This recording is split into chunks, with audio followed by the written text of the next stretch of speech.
Welcome to the Porsche Club Insider, your one stop for all things Porsche and PCA.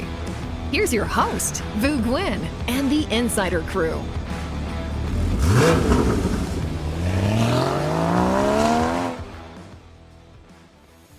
Welcome, everyone. Today is the day. Today is Projekt964 day. I know Manny and I, we've been sweating for about 7 days, wondering where we're going to end up. And today we're recording live as the auction comes to a close.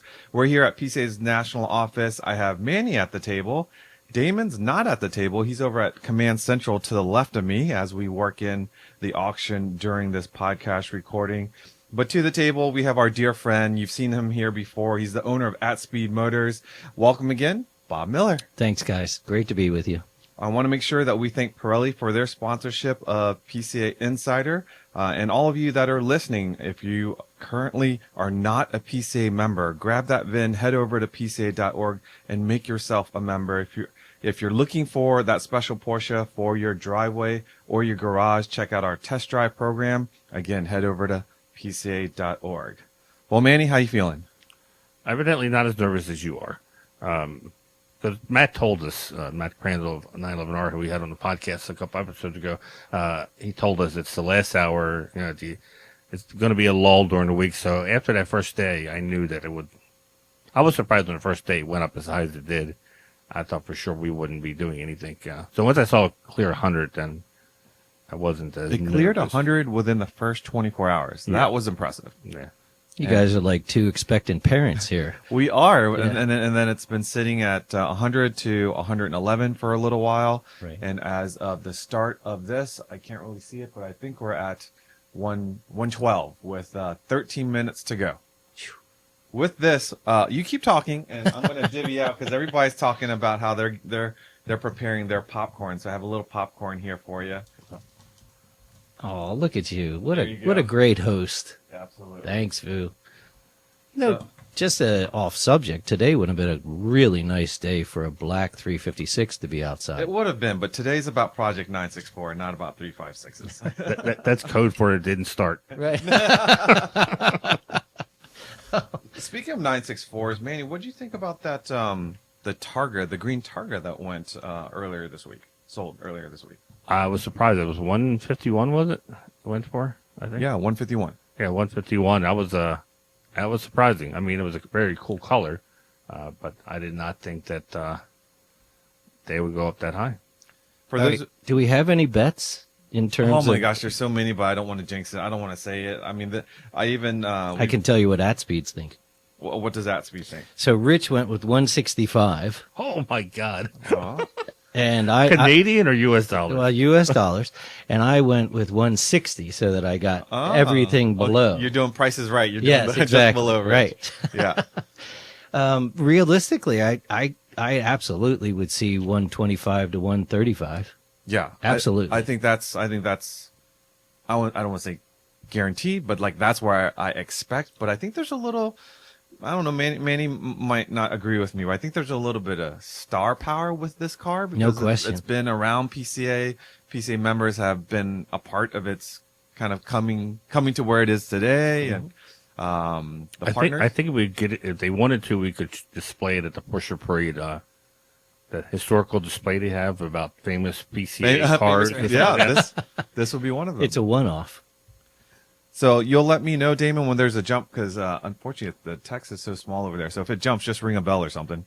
Will do. All right. So for those of you that don't know the Makes it history, easier for you. My laptop right here has it. oh, okay, cool, thanks. If you can't see that, I can't help you. I can see that. I don't need my reading glasses for that. But for those of you that aren't familiar with the story of Projekt964, it is a car that we had to technically purchase it for a few dollars, but it was really donated by a member. Literally a few dollars. Few dollars, yeah. That's not code for thousands of dollars. Yeah, no, a few dollars. I think we officially had to do $100 check or something like that. Yeah, so the last video I did that says it was bought for $1, I was wrong. Yeah, so I know. $100. It was $100. It was some legal amount that we had to do. But the call, or there are calls that come into PCA quite a bit where members say, hey, at some point, I think I might want to leave some PCA memorabilia, a Porsche or something like that, and how do I set that up? I never get those calls. Yeah, I don't either. I for get some those reason. calls. I get those calls. And Meet me in the parking lot after 5. and I do not say just leave it to Right. Boo. I have a spiel, and I tell them about how to direct their attorneys and trusts and all that kind of stuff. And usually I just hang up after that discussion's done. But this was in the beginning of COVID when we got this call, and the gentleman went through how he wanted to. He was moving to a smaller place. He had this car. He had a 928. He's taking the 928. This one's been outside for a decade in disrepair, and thought that it'd be a great thing to give it to PCA so that we could do lots of videos and content and bring it back to life. Now, do you still have contact with him so he knows I do. this is going to happen Yep. today? Yep. Okay. And, but we really didn't know the condition of the car, but being, as you know, a hoarder, it didn't really matter. I mean, if it's a VIN that's a 964, Right. like we'll figure out what to do with it, right? And Vu's talking about himself being a hoarder, and not this gentleman. So There's a few at this table too that Yeah. fall into that description. No, that's you. Oh, okay. oh my lord! Wait a minute. Oh my gosh.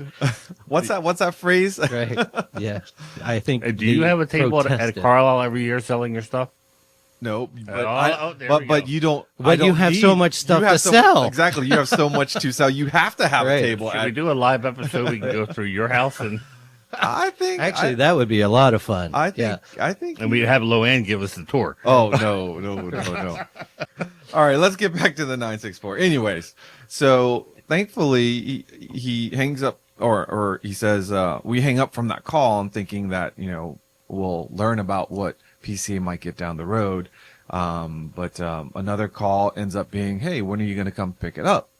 And during COVID, obviously nobody was really moving around. Thankfully, Aaron, our now president Aaron Ambrosino, was only a few hours away from that gentleman's house. I was like, okay, Aaron. So Aaron, make a beeline to the gentleman's house. Hopefully you can drag it on your trailer. And I think it was kind of a challenge because he had a very tricky driveway, and I don't think he was able to navigate the trailer down. Or anyways, he did finally get on the trailer. We meet on like the Jersey Turnpike, and I go up with a trailer, and again, we're masked off and all that kind of crazy stuff at the time. And we back up the trailer end to end, back end to back end. So we literally just pushed the Project 964 off of the one trailer onto the other trailer. It didn't even touch the ground. Oh. It was like the right height. Okay. So we moved it over, and as it ended up here, then it was over the next couple of years. We worked with our sponsors. We worked with. I mean, we saw it a little bit. You got yeah. to, you got to see it, obviously, and Yeah. we thought of different projects we could do on it. And at the time that we received Project 964, Manny, you weren't on board just yet, right? You came on like right after. Yes, I yeah. came in April 2021. Yeah, so we've had this car for just about 5 years, if I'm not mistaken. And So we just got a comment from Road Boss, which feels the way I do. Uh-huh. It says, "Hey, bidders, trying to make it exciting by waiting to the end of the auction?" Question mark. Yeah, it just doesn't make any sense. so we're down to 6 minutes and 17 seconds, and we're at $112,000. I don't know what would have been more stressful, doing a live auction of this, like Broad Arrow Mecum, or That's a lot more stressful. I would say, Yeah. being there for the Classic Club Coupe, that was way more stressful. Yeah, that's pretty stressful. way more stressful. Like, I feel we're a bit disconnected because we're just watching a counter, but being in the room, seeing people, your car's in line, and it's going to roll up, and will it stall? And, Come on, baby. Yeah. And you're standing in front of everybody. That Right. was, Oh, you watch like Super Gas stressful. Monkey Garage and Richard Rawlings when he loses money. You Oh, you yeah. can see the look in his face when he's at like a Barrett Jackson and the bidding's not happening, and they're trying to Right. get the room excited. And they only have so much time before they got to move to the next car, and yeah, that looks very stressful. How many people? I didn't look. How many people are watching this? In terms of It the says auction? 1931, so 1,931 watchers, and like 20-some thousand people. 26,000 have yeah. viewed it, No kidding. which was much higher than the other one. Yeah. Oh, really? Yeah. higher than average, because I did Google what's the average views and watchers. I guess because it's PCA, and obviously PCA members, this is their car. Yeah. That's being auctioned off. It's going to go back into the. So what Vu Treasury. said was, if it reached 100,000, he was going to send the overage back to all the members to reduce their fees. I have, that is, a quarter at a time. That's right. I do not make, that's above my pay grade, as they say. So having Manny come on board shortly after acquiring the car was quite perfect because, I mean, I've always known Manny as the 964 guy, right? From your polka dotted cup car, race car to your street 964. And so when you first saw Project 964, yes, it had low mileage, but what did you think of it? Was it comparable to what you've had? Yeah, I mean, my car at the time, I think, had 160, maybe 159,000 miles on it. So, yeah, it was very comparable. It's a C4, mine's a C2. The low miles was very enticing. Kind of scratch your head and you wonder who could just give this away. Yeah. You know, that's the surprising part because 964s, of course, are so desirable. No oil leaks, unlike mine. It was... Did you check if it had any oil in it, or? Yeah. yeah, well, yes. Your friend Chuck. Yeah. He serviced it originally at Ralph's Auto Service. So in case you're wondering why the gentleman parked the car in the first place, was because he noticed the engine seemed to have a little bit of a rattle at idle. And 113,000. up to 113,000. This is how it starts. Oh boy. In the last, how many minutes? We're at 3 minutes. And every time someone bids, it adds 2 minutes, or? No, No. only in the last 2 minutes. When it Oh, in reaches the the last end, 2 yeah. minutes. Right. Okay. Oh, so we're 1 minute away from like the chaos here. We hope. This is when the chaos starts. So he I feel like we're tornado watchers waiting. I felt a piece of wind hit my face. Smack. Here it comes. So he parked it because he noticed a rattle at idle, so he wasn't sure what that Probably the meant. catalytic converter. He didn't know what it meant, and he parked it. And turns out, Manny, it was something that someone should have let him know because it should have been expected. Well, Yeah. And then he put a lightweight flywheel in there, and Yeah. you usually got to put a chip in there, especially when you use air conditioning, because essentially it doesn't catch the idle, and so it'll stall. Yeah. And it's easily fixed with the chip that's properly programmed for a lightweight flywheel. And if you don't do that, it can fool you into thinking something's wrong with the engine. So did you know you had a lightweight flywheel in your race car, or no? Yes. Yeah, but not in your street car. No. Okay. So But in could a you race tell? car, the only time you were in first gear or you came to a stop was in pit lane, or if you were braking down. And at that point, you don't care if it stalls because Yeah. you're slowly going to the farthest part of the track. But the lightweight flywheel was great for racing. I didn't need it for my street car because it wasn't necessary. Yeah. So we're on the 2-minute warning now, which means we got the little yellow bar counting down. Okay. Here we are, and we're Right, sitting yeah. at 113. This is almost like watching a Ravens game, except in football there'd be so many times out that 1 minute 34 seconds would actually take a half hour to finish. Okay, now it's starting to get pretty stressful at 1:30, a minute 30. You know, Bob, the best thing that would do is to go gambling. Oh my God. Just $5 a table, blackjack, right. Yeah. and you would have thought he was losing his house. And the worst is when they asked me to double down. I'm like, what? Double the bet? I Oh, lost you're- $10. you're Oh my kidding me. god! Are you kidding me? You think I'm made of money? Come on, baby. Oh, So 115. 115. We're up to 115. There you go. What does it have to be where I keep my job? 120? Is that it? All of a sudden, a new bidder shows up.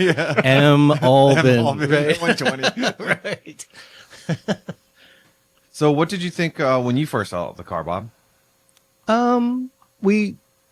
It had come from Ralph's, and we thought it was a good chassis, a great project. I liked a lot of the things that you did. It just needed to be set up. That's about it. I mean, it was a good car. I mean, is a good car. It is a good car. And Yeah. finding out that the issue of why it sat was Right. because of a Isn't that lightweight silly? flywheel, that means the rest of the car was so good. so good. Yeah. So good. And you did well with the paint. You brought that back up, and Yeah, the it folks- really looked good. Kurt and the folks at Ceramic Pro, a lot has to do with one. They did a great job, but that had its original single stage guards red. And if you've worked with single stage paint, you know that stuff can really come back. Oh, it can. It's Yeah. amazing. Amazing paint. 116,000. Come on, baby. Well, here we go. Especially Guards Red. I always think of Steve Wood and his 91 Turbo, of how awesome that looked at Parade after he got a ceramic coated. So I was hoping we'd have the same effect, which I think was accomplished with ceramic proing the entire car. Yeah. Yeah, it just adds a level of depth and luster It to just that pops. paint. It just Yeah, really absolutely. I have to say I was right about the heat. Remember I was saying that the heater hose is probably ripped, and that's where the heat's coming in. Yeah. And someone else was saying, no, it was probably the heater valve. I've owned my 964 long enough to know Right. when the hose is broken, where it's coming from. And luckily that's all it was. Because that hose gets so brittle. It's basically like... it's paper. Almost corrugate, Yeah. like really thick paper. And then it pops off that little joint there. Even if it's sideways, and heat's flowing into the cabin. Yeah, exactly. And that's where we found that air conditioning worked very well because Yeah. of that counteracted. 117,000. Oh, here we go. 117. 117. Big Rodney 23. Yeah, I'm going to have to start my, The my popcorn? popcorn. Yeah. So are 964 requests, strong for you right now? In the day, remember, Americans didn't like 993s. So That's crazy. That's crazy to say. I'm sorry. Americans didn't like 964s. Okay, I was about to say. The Europeans loved 964s, and the Americans liked 993s. So everybody says, oh, there are no 964s because Singer grabbed them all. I mean, look at the number of cars Singer has produced. Not very many. Right. And so it's not as if that chassis was gobbled up. But there just weren't a lot built. And so, yeah, a lot of people want 964s. They were going bankrupt, so Yeah. I mean, a lot of people want them. it was a bad financial period for Porsche during the 964. And so have we reached where that little gauge looks like your gas gauge in your Cayenne? How quickly it goes down? It's turned red. Oh, it turned red. That means it's going down the last 50 that's less than seconds a Last minute. 46 seconds. at 117. Come on, baby. This is no reserve, right? No reserve. Okay, here we go. My goodness. Have you sold stuff online as 118. 118. Never. Never. 118 just came in, so it resets to 2 minutes. Yeah. B. Wilson 29. We like B. Wilson. Keep going, B. Wilson. Yep. I've bid on cars that bring a trailer, but I never even made it. 125. Oh, A big right. jump. Oh, there we A go. big jump over B. And Manny Wilson. keeps his job. Cobra Chris too. Manny, I'll see you tomorrow. I get to go to Disney World this afternoon. I'll see you tomorrow, Manny. All right. Cobra Chris. Cobra Chris. Chris, I hate to tell you, this is not a Ford. So Maybe he has a collection of vehicles. yeah, it could be. I would love to spend a whole episode with people explaining their usernames. Oh. Yeah, mine's just a little scary. It's my name, which I'm is going to guess pretty B. silly. Wilson, Bob Wilson. you're gonna. Maybe I'm right. Or Brian Wilson. Or that. Speaking of spin-offs of PCA Insider, did you see the Ask? Yes, I love that comment. It was Someone mentioned that. Someone mentioned that. Hold on a second. Let's get the comment up here from our most recent episode with what we did in Amelia Island, and comment was let's see. Oh, we're in the red again. And the red You can again. double. This is from Thompson 993 at Thompson 993. You can double my dues if you do a spinoff series of just Manny talking to people and commenting on the food. Please. And I would love to do that. That was your taco comment at the end of the last video, I think. I would love at that. to. Yeah. 126. 126. we Resets go. it. B. Wilson duking it out with Cobra Chris. We are going to Florida right after this. I get done with the podcast. I gotta head home with the family. You're going to the happiest place all the on adult earth. children. We're all going and we're going together, and with our grandchildren. So it's gonna be fun. So I've got the Where are you going? late 20s year old children, and then the So you toddler weren't lying side. about the Disney World thing. The No, happiest no, place on Literally, earth. this thing sells. and Well, I you was know, going regardless, so we whatever we sold it for. This means he can come back. But and I'll tell my wife I'm all worried about what the thing sold for. Yeah. Anyways, 130. Cobra Chris. Cobra Chris pulls off a 130 bid. that's Very nice. awesome. He's just trying to go. shut everyone up. All right, you guys are going to jump by $500. I'm going Yeah. to go up by $5,000. That's another nice thing about being in a live auction. they have better food than popcorn. Hey, you're lucky you have popcorn. And if you're actually bidding, you get to sit down and then you get food brought to you. We usually got to go wait in line. Well, and I've talked to you about this. The worst part about the live auctions is they have really good drinks. And they give you some extra encouragement. Yeah, that's right. They do that very well. You have bid muscles. Now, Damon, I think you're the only one. Well, I don't know. Bob, did you drive it much? I literally just drove it in the parking lot. I just drove it real quickly to test it. Manny's sure, driven it, but brought it Damon. back. Well, let me first go to Manny. How did Project 964 compare to your street car? Right off the bat, it's a lot tighter, and it made me realize I got to change my bushings because I felt what I felt like when I bought my first 964 that had about 30,000 miles. And of course, you get used to your car as you drive it. And I've gotten used to my 964, but when I drove Project 964, you could feel everything was tighter, not just the suspension, but the bushings and the A-arms. It was just a much tighter chassis than what I'm driving now.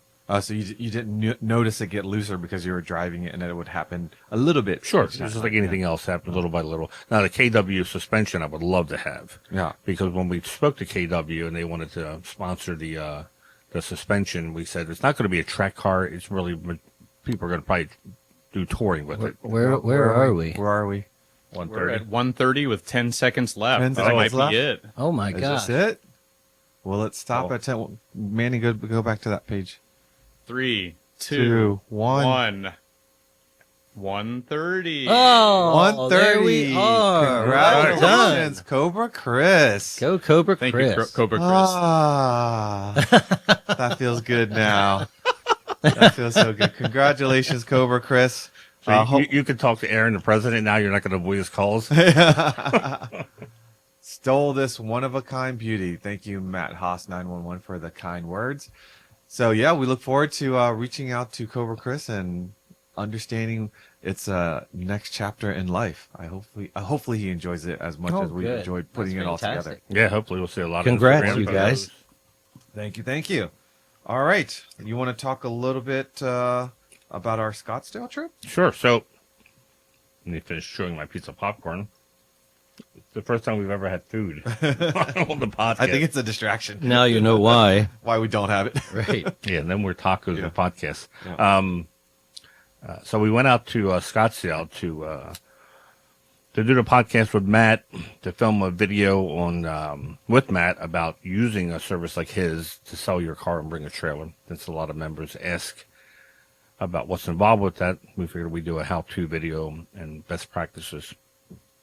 I mean, while we're out there, we also got to see some other things, so we figured we'd take you along and tell you what we did. So on the first day, and Damon was there with us on the first day. He had to leave after the first day of recording. We went to Matt's place and did all the recording and got to see Avante Garde Collection. I think Bogdan did several Yep, social media reels. and whatnot. And he always has cool things in that in that shop, be it Porsche or other marks. But the next morning, we went to, and I will do it in order to pictures. So actually, this is the afternoon after being at Avante Garde. yeah, after Avant Garde, we went to the North Scottsdale, or is it Porsche North Scottsdale? I think Right. it's called. Correct. So it's a Roger Penske dealership. It's a Tier 5 dealership. The latest The version. latest. Yeah. And I hope to write an article soon. I was talking to our editor about the differences between what probably now is Tier 3, 4, and 5 you'll see around the country. Tier 5 is, what I can tell, is like the best of the best, the most, the newest. They had, in the background, you can see like a little coffee bar. This is a 2-level dealership. Yeah. So on the top level is the waiting room for the shop, and there's a picture of the shop. That's only one half of the shop. I think they said 63 bays. Is that what he said? 63? Yeah. Oh Yeah. my gosh. Yeah. And they said they were filled from day one. I thought it was 42. Anyways, 42? It was Okay. a lot of base. That's It a was- lot of it was a mouths lot of- to feed. Yeah. Yes, that's the first thing we thought. Yeah. And they had everything from a 356, so you can see on the lift, to the latest Porsches. Yeah. And I joked, I said you would need a golf cart to go from one bay to the other into the shop, and sure enough, we saw a golf cart in the corner. So I don't know who uses the golf cart, but yes, that's a lot of employees, a lot of techs you got to keep employed. But if you want to find an opening for service, I'm guessing your odds are really good at this North Scottsdale location. That's and of amazing. course, a great waiting room area. They had meeting rooms on the side if you had to conduct business. They had plenty of places to plug in and relax. And of course, if you just wanted to sit in the chairs and watch your car being worked on, you could do that.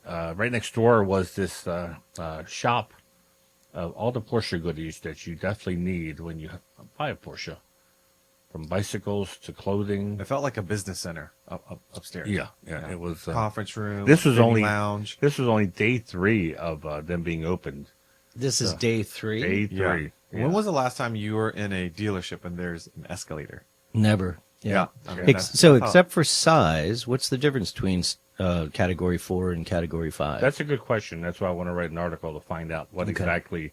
Why would someone open up a Tier 5? Is that required for all new dealerships? Is that what incentives do they get? Do they get more allocations? Well, they have good cars sitting outside. Oh, But I would imagine as they get more to electric cars, these will become places where you can come and relax while your car is being charged, and hopefully see the new models in a much a less stressful type of environment. Out front, this was pretty cool. They had a GT3 RS and a 996 GT2. The question was, which one would you get? Which one would I take? Yeah. Yeah. As a street car, well, if I could just pick one, obviously you take the RS. Yeah, that's what we said. You just have to. Yeah. Latest and greatest. As Yeah. a street car, though, it's probably the GT2 is probably better. It's just a nicer ride and usable. All I that could stuff. get used to the RS. though. I've been fortunate to drive a GT3 RS on the street, and I did not find it harsh. The newer You ones, didn't? the Okay. newer ones ride really well. I mean, you might have some ground clearance issues on steep driveways and stuff like that, but driving, on 29, 95 back roads and stuff, I didn't find it harsh at all. Yeah, and I'll admit I've never driven one. Then how's And that? and the RS has so many adjustments you can make Yeah. from the steering wheel, where the GT2 is pure raw. There's nothing. It is what it is, and you have to drive it. I mean, it's as a collector, the GT2 is much more interesting to me. But if I had to choose one, it would be the RS. Yeah, you have to take the RS. Yeah, the amount of investment that you have to imagine, this place was not only huge, but it's very specific in terms of how it's laid out, the amount of ambiance and the frontage. That's all defined by that Gen 5. Mm-hmm. It's a big commitment, huge commitment. For one mark, it was like a superstore. Yeah. Yeah, and there's very that impressive. kind of numbers of Porsche in Oh, yeah. Scottsdale. So I will tell you this about Scottsdale. The few times we've been there, it is evidently it's where car people are retiring to. Okay. It has a huge car culture.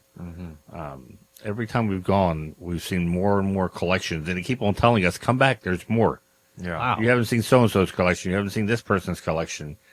It is really amazing. I would have never thought that, but yeah, it's. And I think you get a big lot car of culture. California transplants too, Yep. right? Yep. Yeah. People that are going there.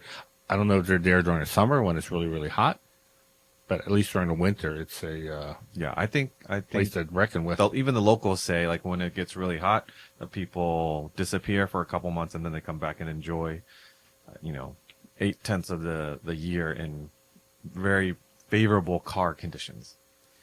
And that dealership is it the only Porsche dealership in Scottsdale?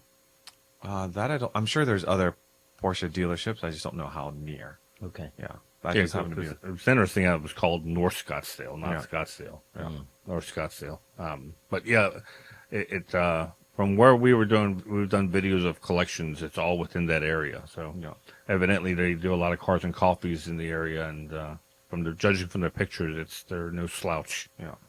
I did want to shout out to our national treasure, Richard Strahota, who hosted us from the very start as we came out of the airport and managed to take us around to Avante Garde, take us over to the dealership, and then made arrangements for us to see an incredible collection. And I guess we refer to it as the Murray collection.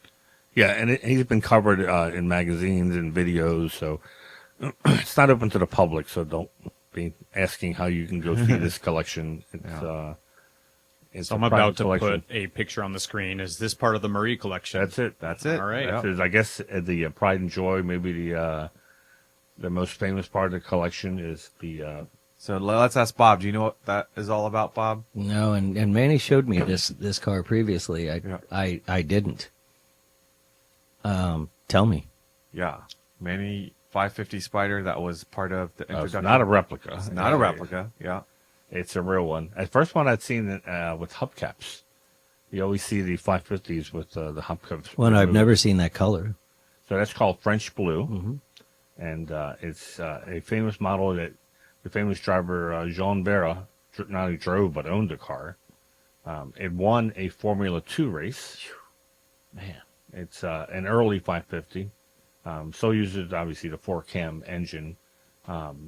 And it was in the that Jeff Schwartz commercial for Porsche when they did the Generations, when they were on the open Family tree. Family Yeah. Tree. Is that what Yeah. it's called? Yeah. Yeah. So it's Family Tree when all the cars are on this open tarmac and they're driving down, and they're each taking turns taking the lead, and that car was in the commercial.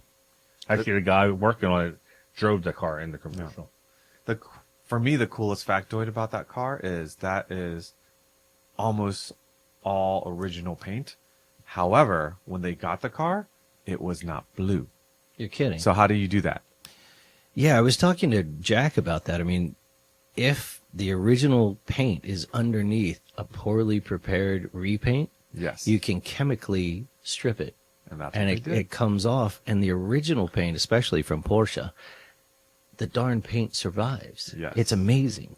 That's But what this they was did. silver, I think, right? It was silver. It was painted silver, as most 550 Spiders you see.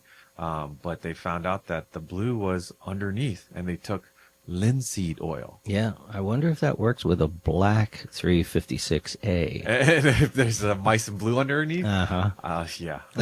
You think he's nervous watching this all? Right. I want to see his face with the linseed Put oil. linseed oil on the car. Oh, wait a minute, that's bare metal. I mean, what do you have to lose, right? Yeah. So you can always spray paint it black again. So. I think the only part that is not original paint is underneath the rear deck lid. They painted that. I think that was not original, but the top part of that car, and there's some parts of it you can tell where it burned through, or it's not perfect. What's cool is that car still had its original top Yes, tucked behind this.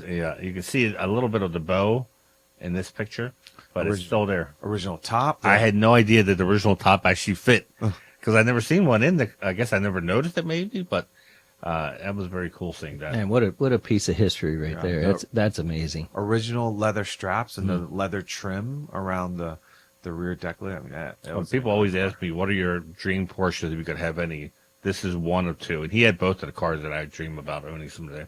Yeah, have you ever been able to drive one? No, and I keep on dropping hints to people. I've only driven a replica, and that was fun. So I can only imagine what driving a real one would be. I drove one once out in California. It's unbelievably visceral. I mean, incredible. You wonder how these guys did 24 hours in the chassis. Oh no Yeah. way! I mean, it's amazing. You're sitting in feels like a tin can. You're I'm sure. literally in And fuel. If you yeah. look in the front, the big fuel tank is right above your legs. Yep. And just no real safety in mind. Nothing. Yeah. What- So there's a car, Dave. If you go back to the Spider shot, there's a car sitting to the left there that I thought was absolutely gorgeous. I think that was Mr. Murray's significant other had to have that car, and I don't blame her. The 53 Yeah, I think it was a 53 Cabriolet. and he had said there was at a point in time that those weren't really favorable because they were so rudimentary. Yep. Is that right? Oh, absolutely. That's crazy because it is a work of art. 15 years ago, I mean, you could pick up a Pre-A for nothing. Really? No, nobody wanted them. That's crazy. I want to do a podcast, and I was looking yesterday while my coffee was being made in the library of buyer's guides and what they recommended from 20, 30 years ago. Right. Because you remember the early 930s, the 3 liters, the non-intercooled, they said, run, don't walk away from these cars. And to see what cars did they say don't buy that now are worth all this money because they used to people say didn't buy don't 'em. buy a 1990 964. Sure. Yeah. They used to say don't buy a 99. Well, they just 996. said don't buy a 964. Yeah. You No, what they I mean? did, yeah. It or was just, you mean in total? just Sure, in yeah. total. They said Really? don't Leaky buy one. heads, Yeah, oh, yeah. mass flywheels, they explode. Right. Yeah. I mean, if you look at what people have said don't buy, if you go backwards, generally now those are all the cars to buy. To buy. Yeah, because it's like, oh, that's ridiculous. A 911R is exactly the same as a Touring. GT3 Touring. And, oops. But seriously, don't buy a 2009 987 Cayman base.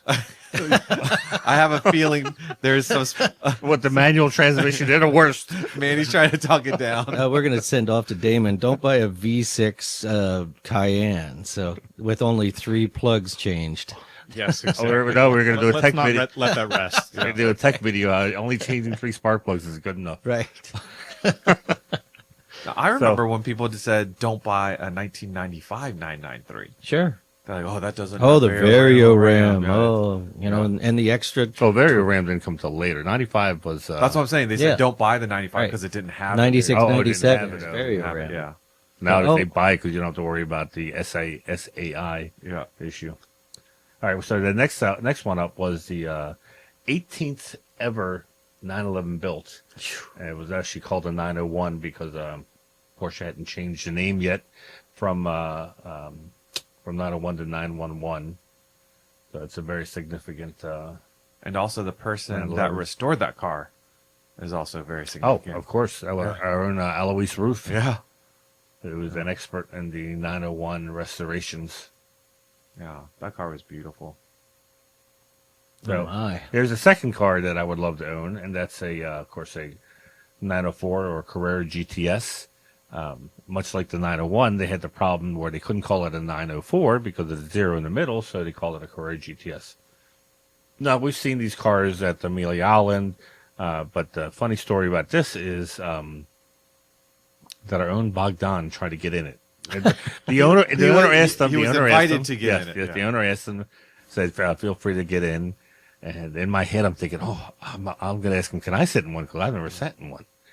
I don't think I have, at least." And anyways, Bogdan is much thinner than I am, and is a former gymnast, so he's much more flexible than my old body is. And but one thing I do have an advantage over him is that I've gotten into many a race car with cages, and he has not. And so for those who don't know, the 904 is a fiberglass body, and it's a fairly fragile fiberglass. Yes. Thin. Thin, and you add in the age, and you had to be very careful. It's not like a steel getting to an old 911. And he starts to get in this car, and We're telling him where to put his hands, where not to put his hands, where not to put his feet. And the owner, you could see his face turn from joy from watching this young guy getting to his first 904, the sheer stress, Terror. the anxiety level went up really fast until halfway in, he asked Bogdan to step back out. He said, "It's not going to work." No kidding. Were Yeah. you able to get in? At that point, I did not even bring up the topic. I can say if I were there, I would have been able to get in Right. just fine. Yeah, I mean, it's just hand on the rockers, and then in you go. I levitate into the Yeah. car.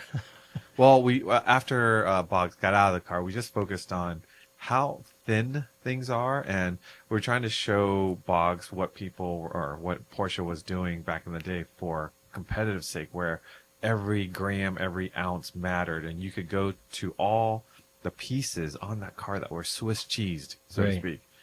It was incredible. I mean, the hinges, the supports underneath the fiberglass were all Swiss cheese, just in the name of safety. Just enough to hold it together. Just enough to hold it together, Yep. which is why when he was getting into it, we're like, Uh-oh. this door is not like your normal door where you can put all your weight into it. We're like, hold here. Right. But it was a pretty special experience. That car is so cool. And obviously there aren't many real ones around. There are quite a number of replicas out there. Mm-hmm. even though that's the real one, it's so fragile and so like you could almost, if you didn't know, mistake it for sort of a replica car because it's not built. The replicas are so much better built. They're not built like Yeah. to production standards. Exactly. It's built to race They're standards. wider Right. Yeah. than the stock 904. So Yeah. it's better. It's a better experience for driving simply because people are bigger. Well, and now. Porsche didn't care. This is a race car. It's a race car. Yeah. Exactly. And So it was a 1 year only too. They were building it, so it wasn't going to be a long term model. And I think in that particular car, there was a 6-cylinder in it, Yeah, at that time. Yeah, Yeah. originally had a 4-cam, but they put a 6-cylinder in. but he did have a 4-cam on an engine stand right behind it. So Can you imagine? just in case we need it. Oh, okay. Change the engine. And a 4-cam engine cost today? It's one of those things where if you actually have the chassis and then you find the matching engine, it just probably increased $300,000. I was going to say you're not going to get a less for $250,000. Right. And Just- so, but yeah. if you have a 4-cam that needs to be completely rebuilt, it's a lonely 4-cam without a matching chassis, Yeah. maybe high 100s. But, Really? Good luck. well, but again, Yeah. they don't exist. They don't exist. Yeah, I've Yeah. never And seen so- it that low. You know, it's like somebody down in Florida that I was talking to has a 2.8 RSR untouched spare engine. Whoa. And so what's that worth without a chassis? You know, A lot if you know where that chassis is. right, Right, exactly. And so if you could mate the two together, that engine just increased. But luckily for the 4-cam, and maybe even the 2.8, but the 4-cam was put in 356s, which we'll see here later on, and the 904 and the 550. So there's a lot of different models that. But how many you're not- do you you're figure 4-cam out motor. there?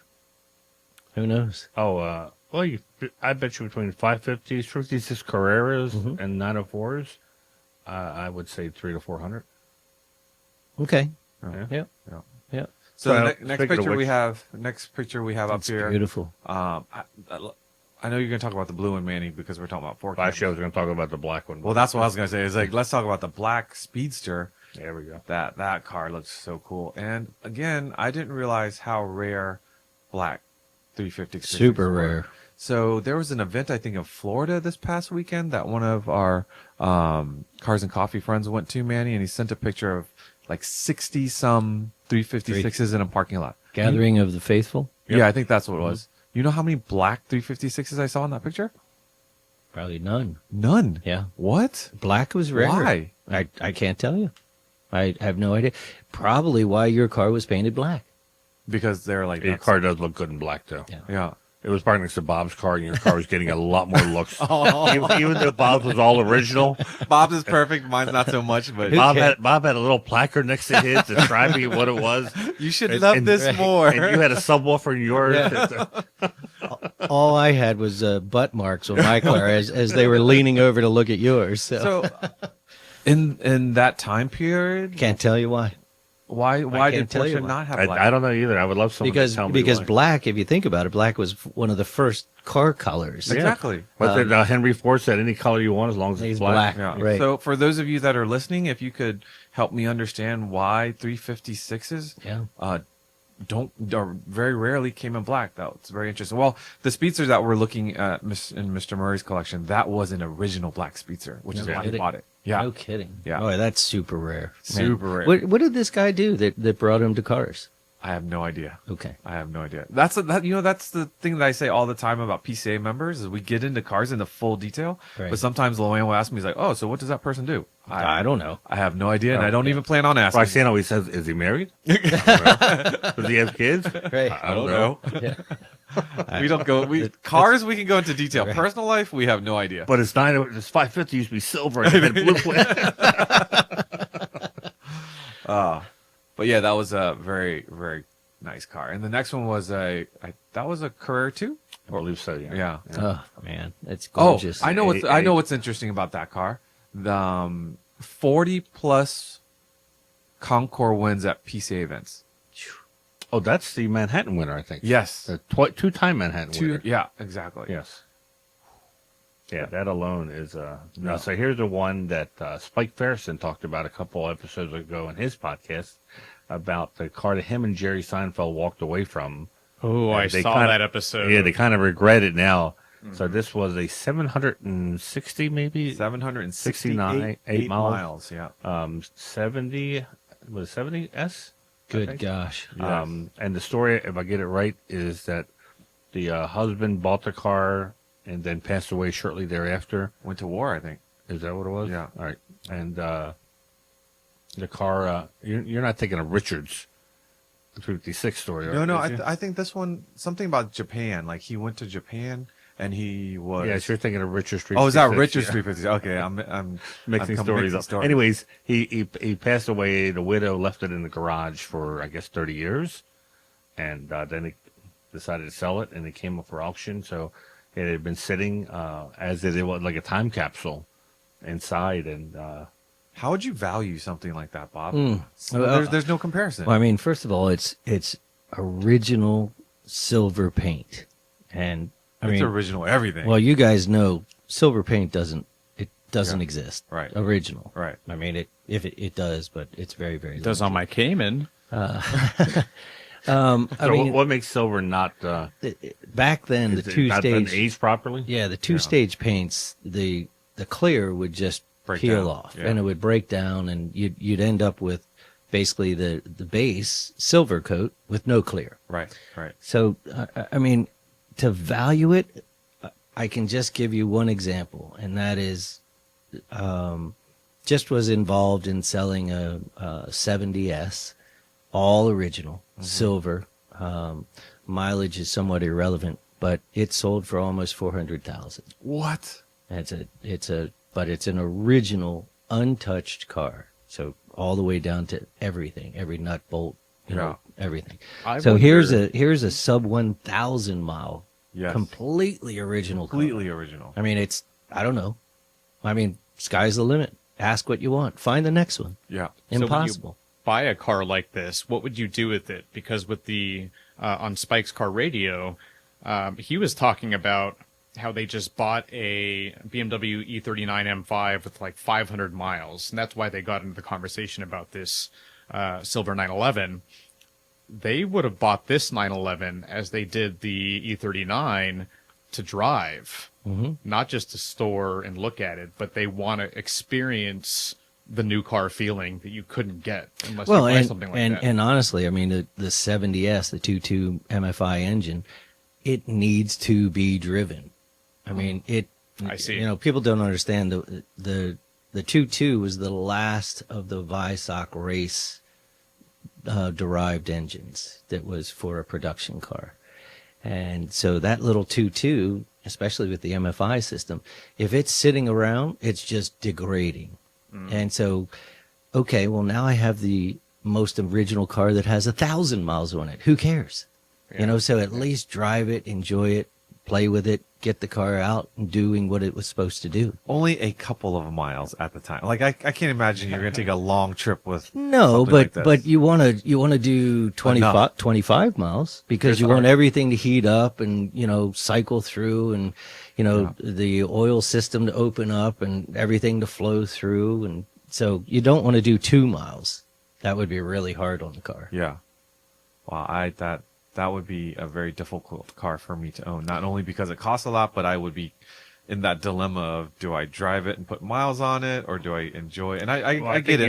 You always want to drive your car, but a 768 mile car? You're not buying it. I don't think you're buying this car to drive it. I think you're at this point. It's a piece of art. It's a piece of art. Like to me, yeah. Unless I- you're Spike Thurston. It's a time capsule, and you're going to be seeing what it really was like back in that time period. Right. And if I was in that income level, I would buy this as my art piece and buy a similar one to enjoy. Sure. To drive around. Yeah, and for me, I mean, I don't think any of us is, but I'm not wealthy enough to sit and stare at a car. It's got to bring me joy in other realms. How many cars do you not stare at in your garage? Oh, you just teed that one up for Mr. Alvin to take it out on you. All right, well, we're going to leave that one. Moving on. Moving on to the next car. This is also Manny's World 914.6 GT. Yeah. Yes. Now this car they do drive, and in Right. fact they drove it at Rensport recently, right? Jeff Short drove it. Yep. Yeah. At the Rensport Reunion 7. So describe that car to our listeners if you. So is that a factory 914.6 Factory GT? 914.6 Okay. GT. Yep. That, The reason I ask is for the listeners out there. So there were 914.6 GTs that were produced by Porsche, and then there was a kit that Porsche would send out to dealers and say, okay, this is what makes a 914.6 GT. And so you, as a consumer, you could buy the kit and turn your 914.6 theoretically into a GT.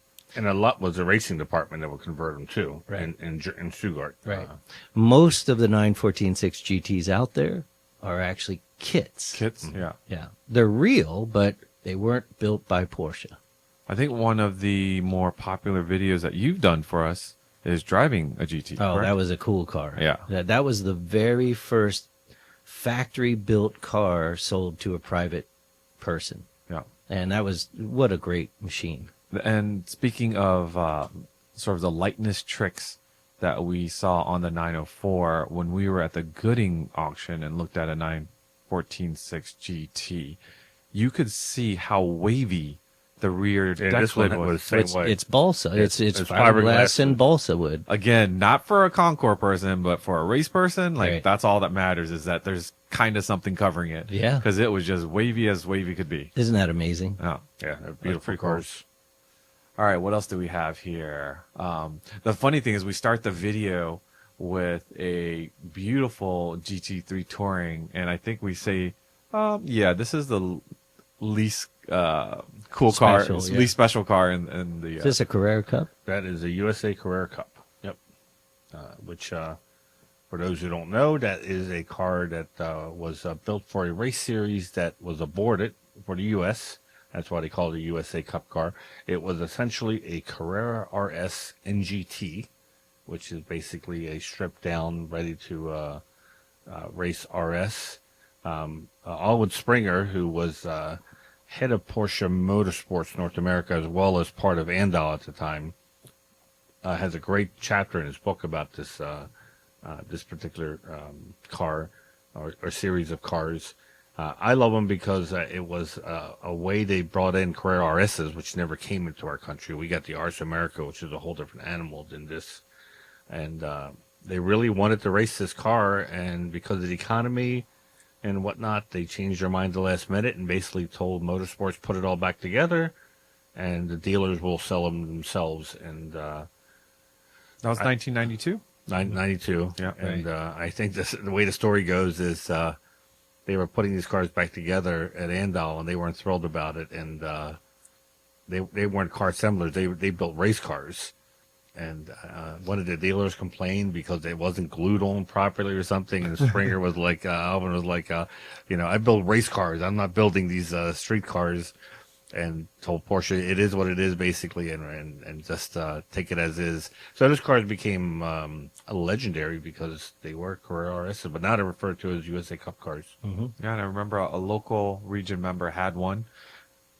We kind of knew it was special, but we didn't know what we know today. And I think he got out of the car. He did a couple DEs with them, but it was two bare bones. Mm-hmm. And I would say in 2008 or so, he sold it for, how much do you think he sold it? How much is this worth now? Well, it depends. So the Carrera Cup cars, there were 45 of them. They were all white except for one red one, which was designated as the pace car. Mhm. So, but within that category, there were two groups. There's one called the port cars, and the port cars sat at the port and were never disassembled, were never sent to Andal. The other 25 or so chassis were sent to Alwyn, and they disassembled them. They welded in cages. They changed the suspension and did a number of engine upgrades, etc. And so there are two groups. The port cars, for most people, are the most coveted Really? because they've never Never been been touched. They literally are as from the factory. Mm-hmm.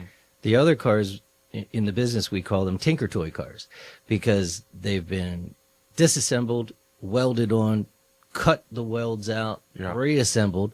And Alan's right. they basically threw everything in the corner because they were never going to use it. Right. And then, oh crap, we've got to put them back together. Go into the corner, pick whatever you want, start putting them in that car. And so there were a lot of creaks and groans and grinds with the disassembled cars. And then there were a number of those that were then disassembled again, cages put back in them. And then they showed up in PCA club racing and all that kind of mess. Anyway, I had one of the port cars. It sold to Jan Koum for a very big number. If you can find an untouched car nowadays, they're somewhere in the high 2s to low 4s. Wow. So this was a car, Manny, tell me if I'm wrong. I think they were about 65 grand at the dealers. Yeah, that sounds right. Yeah. Okay. Yeah. And so, And what about for the Tinker Toy cars? a little less, unless it was one that was redone by Andal. Yeah. Because there were only a couple where Alwyn said, all right, I'll redo it and put it back the way we had it. And those tend to go for good money as well. They were racing these in IMSA. Oh, yeah. And they were racing them at club racing because they weren't worth that much money Right. like they are now. I mean, Bob has one down in Northern Virginia. The head of... Bob Mulligan? Yeah. His isn't a USA Cup car. His I thought it was. It's a Euro. It's a 90.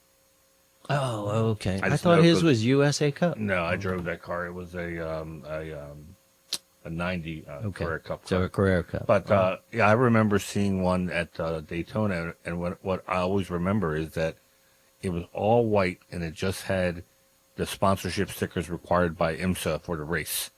So it stood out. It had no graphics on it, nothing. It looked like a driver's ed car. That's why we all loved it, because we said, this looks like a bunch of guys who did driver's ed who said, let's go racing at Daytona. And they put numbers on it. They put the minimum required by what IMSA said, and off they went. And they didn't podium, but they ran the whole race. Yeah. Yeah. And we thought, this is the coolest thing. It's essentially looks like a stock 964 C2 running around the track. I remember that gentleman selling that car. I think it was 2008, 2009.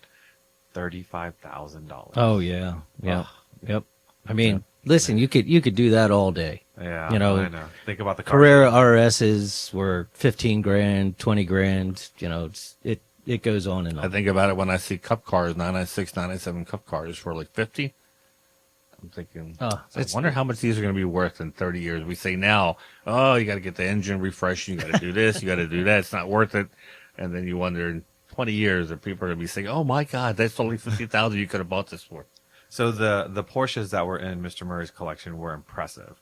And I think it takes quite a bit to impress us because we see so many cars all the time. But looking on the other side of the row of Mr. Murray's collection, those were some serious cars. The Ferraris, He had the first, not number one Ferrari, but he had the first road going Ferrari, which was, I believe, the 166.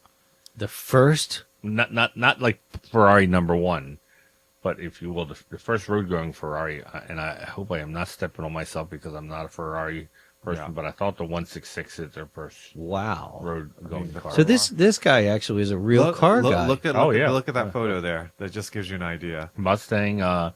A Hertz GT. H. Yeah. GT. What's it? The GT350H. Yes. Yeah. I'll And go not in back to black. Ferraris real quick too. Yep. Couple of Dinos. them. Couple Dinos, Dinos. yeah. You remember I mean- when Dinos were like in the 30s? Oh, yeah. Incredible. Yeah. Yeah. Daytona. Yeah. Daytona. I mean, you guys know this about me. I can't even keep up with Porsche. I don't know how people they know so much about all these different And he marks. does. See, the black one is a roof. Yeah. The black. Was it RCT? I think it was. Sorry to tell you, that's actually dark green, my friend. Oh. But All right, in your world, it's black. Man, he saw the red flag and he thought they meant go. That's right. That's a 166, which I believe Yeah, is the first 1950 road 166. These cars were truly works of art, and I don't know much about them. I could just appreciate how beautiful they were. And these older cars they weren't designed by a computer. It was designed by the feel of the person designing. Oh, and the you know the flow guy of took a piece of metal Yeah, and just- then banged it into the various different shapes. It's I mean, incredible incredible. craftsmanship. Yeah. And all of these cars really were ready for a Concours. They're ready to go. The other place we got to stop by, I don't know that Manny wrote this on our list, but we got to stop by Patrick Motorsports. Manny meant to write it on the list. I got you, Manny. And thankfully, again, Richard Strahota arranged for us to meet James Patrick. Now, if you've heard of Patrick Motorsports before, especially if you've gone to Works Reunion Monterey, they've won at least a dozen times in their class at Works Reunion Monterey. The cars that they turn out. The photo that you're looking at right now just happens to be a Singer that they did not build, but they service that car, and that owner has a number of cars that they. I got to say, when I heard we were going here, I was thinking of a small shop. I've seen their ad in Panorama. I've interviewed James at the Works Reunion when they won, but in my head, I'm thinking it's a small shop. So I figured this would be a quick 10-minute trip. And instead, I was just completely blown away at the size of the building where they do the work at, and more importantly, the organization. This shop, if I didn't know any better, I would have thought they cleaned up because they knew we were coming, but I know that's not the case. But everything was tagged. Every part, they had so many spare parts, used parts, but everything was perfectly tagged and organized, and it was one impressive shop. The beauty of this shop was it's very close to the airport, which is kind of along the way for us to get back to the airport, and why Richard mentioned for us to stop by here. But what he did was ingenious. It actually was like a used car facility. A rental car, you said. Rental car facility. That's right. Rental car facility with like a small admin building, but a huge lot. And then what he did was he built his sort of warehouse to make car storage bigger and facility. So he's got, I would say at least 75 to 100 cars inside where he could, multiple bays. I think he said they had 18 employees. Yeah. 18? 18. Oh, I stuck in my head because it's the same as PCA. Now, if the lighting is that oak green metallic, the C2 right in front of Well, it? I'm not going to say No, I it- know no, that's no. That's more the of a gray. Yeah, the gray granite Oh, gray. okay. Granite gray. Okay, so Granite it's gray, not No, green. not as Okay. green. So that's what you're looking here is where their main shop Beautiful. is, but they also have a surgically clean engine room. Mm-hmm. They have like a transmission room. They have That's supposed to be the first 914.6, they think. You're kidding. That's what it says, 914.6. Yeah. It used to belong to Gary Wigglesworth up in PA. My gosh, Gary's had some amazing 914s. So I was like, wow. I'm like, I remember Gary. Yeah, And At these least the cars- father. These cars end up in Arizona. Nice dry area. they live forever. Yep. Another Boggs. The reason why there's lots of photos of the Singer is Boggs was very enamored with it. And that's the end of the photo slideshow. Yeah. There are a couple I think you guys missed. I'm going to go back to real quick. So this is I want to say, what did they say, from Australia or? It wasn't, I don't think it's craft work. But yeah, it's basically a 917 kit car replica. yeah. But that doesn't do it justice because what they're building out is artwork underneath, like all the componentry, 917 looking motor that they're going to build out too. So it's being built out with a blank. It check. has that Albin, ALBIN, Yes. 915 transmission. Have you seen that? Mm-mm. Yeah. It's Tell me. like an updated, I think, sequential. No Yeah. kidding. Yeah. A sequential 915? That is a open checkbook Hope I don't get it build. wrong. Holy mackerel. Yeah. Now check out this one. So this here is a military Volkswagen that one of their owners asked them to not restore, but just kind of get it back on the road. Very interesting history and very cool to see. So they're working from everything from air-cooled, water-cooled 914s to modern-day Singers and 6-speed, sequential, transactional. Unbelievable. Yeah. they also had a room with, I think, 3 or 4 Haas. Well, it's a 915 replacement. Oh, So okay. it replaces the 915. So it's the same dimensions. Yeah. So I told Rich after I talked to you, Manny, I said, yeah, Manny was blown away by Patrick Motorsports. I said, so we need to get all of our, scanning codes ready and everything in computer. And And In so, addition- so I get to push a button and I know where everything is in the shop, etc. And Rich just looked at me and shook his head. He says, in addition to the 10 cars I need Yeah, to get yeah, to. exactly. So you hire 17 more people. Yeah, but thank you, James, for inviting us in, even though we made a quick visit out of it. But You'll see a we'll go video back. come out Yeah. out of it. We did a walk around video, and yeah, if you ever see I'm sure you see their ad in Panorama. Rest assured, these are not only enthusiasts, but they know what they're doing. Yeah, innovative folks. Be sure to head over to PCA.org to sign up for PCA's newsletters, performance news, e-brake news, and Mart Fresh, all free. In the news, we don't have too much. We have a little bit about the Experience Center in LA introducing some new things. What are they introducing? They're introducing demonstration laps. Different types of demonstration Yes, laps. which we used to call what do we call them? Not joyride. Fun runs? Ride along. Ride along Yeah. is so yeah, if you don't feel like driving it and you want a professional to show you around, which is a lot of fun. When I got the ride along or demonstration ride at Atlanta, all I thought was there's no way I can come that close that fast to the guardrails like these guys do. So you can really appreciate it. But you can do the off-road, you can do what did they, let me get the thing. Well, there was a skid pad. There was a Yeah, so they Off-road. offer more complete, like, Mm-hmm. driving sessions, which are several hundreds of dollars, which is great to do. But I think by offering these at a lower price point, you can get more people than give them a little taste of it, yeah. which more. And if you may feel intimidated by getting behind a wheel yourself, Yeah, this is a good way to still get an experience. sure, absolutely.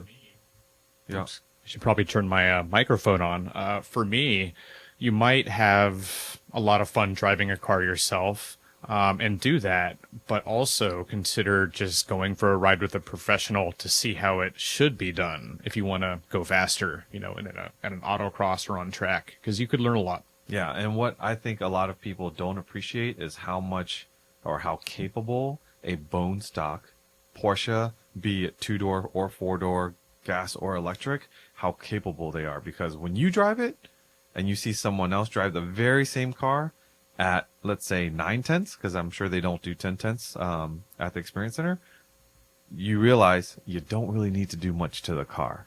Like, just keep it as is and invest in driving better. in yourself. In yeah. yourself, right? Right. And so that's pretty cool.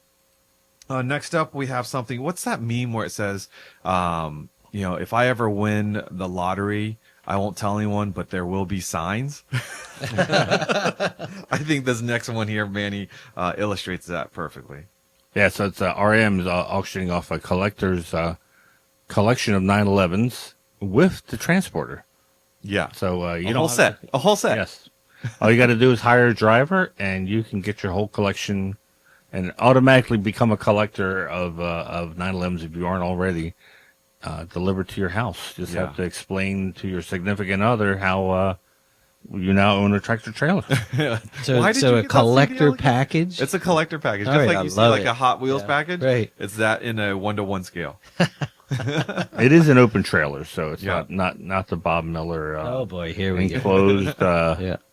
We can live in it Yeah. type of trailer, but I think it's a pretty cool marketing idea is to do it all as one big package, and it'll be interesting to see how much it goes for. Well, and probably what you do is you get a bunch of guys together, and they'll say, Plan "I to want it. that one, and you can have that one, and you can have that one, and then let's bid on the whole kit and caboodle."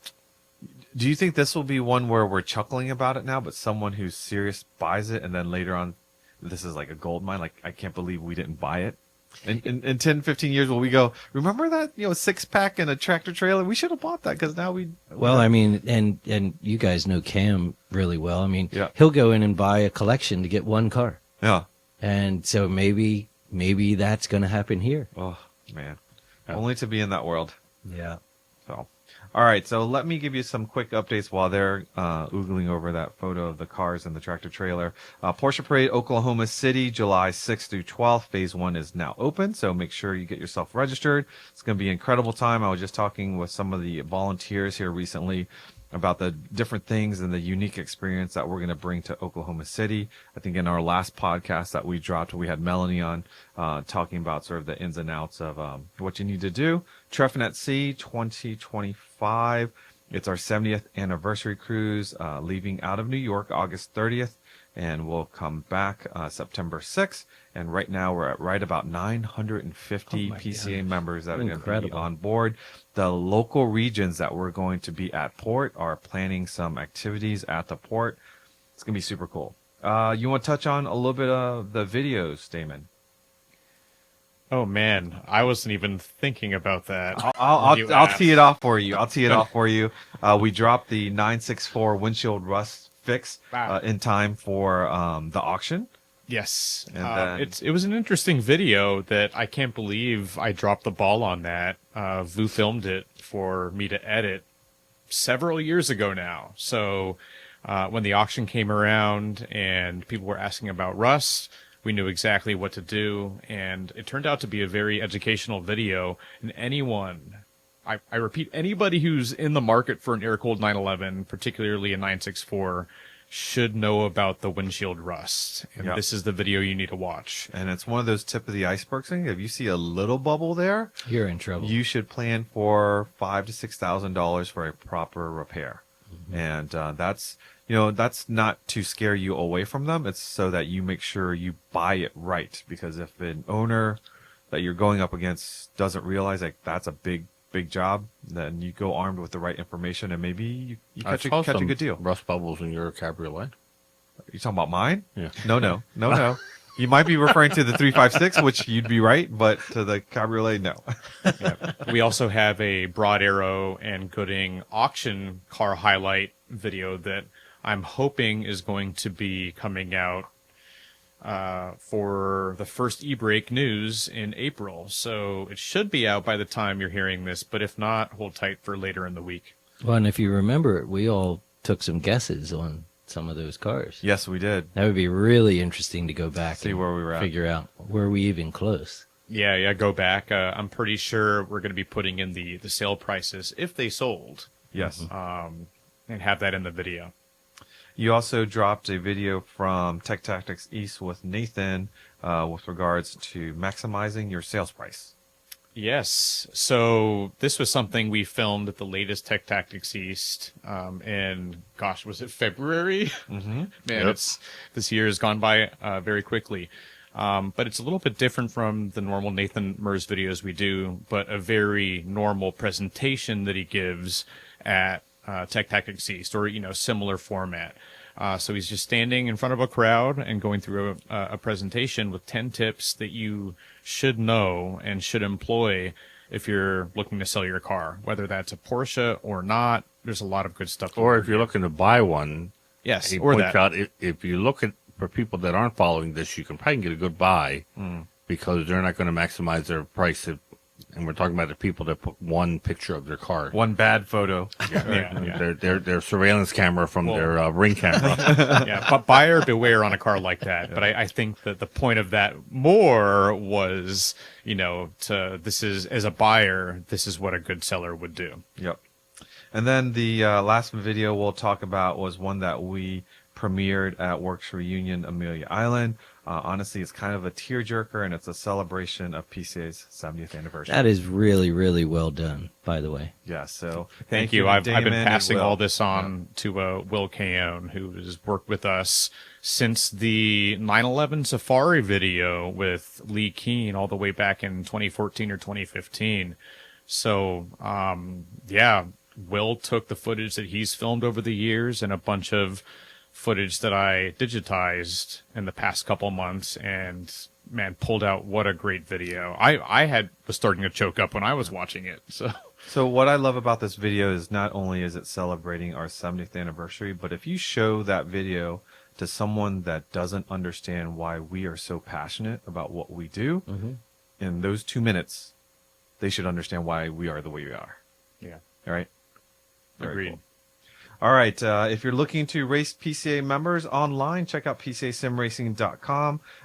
We've got lots of great insight for you of how to set up your rig and get to racing. And if you're looking for some insider swag, head over to PCA's web store. We have bottles, mugs, t-shirts, and such that you can buy. If you're looking for PCA Insider decals, all you need to do is send us your address information to podcast@pca.org, and we'll send you a set. With that, gentlemen, anything else? Big thanks to Matt Crandall at 911R and Avante Garde Collection for all his help with, he said, trust the process, and I think it paid off. Absolutely. And in fact, we did record a video, I think you mentioned it earlier, that we'll put up here shortly about the consignment process, because there's some things that you need to understand. It is not just give the car to someone and then just walk away. There's a collaborative part about it to be successful. I'm sure there are other places that do it differently, but Matt details on what to expect and how to make sure that if you hand your keys off to someone, that it will be a successful outcome like ours today. Yep. Yeah, congratulations, you guys. That's Thank you, fantastic. everyone. And congratulations to Cobra Chris, too. Yes, we Yes. look forward to meeting you. Everyone, thank you for listening. Be sure to like, comment, and subscribe. Consider sharing our show with fellow Porsche enthusiasts. Until next time, stay safe, and we'll catch you down the road.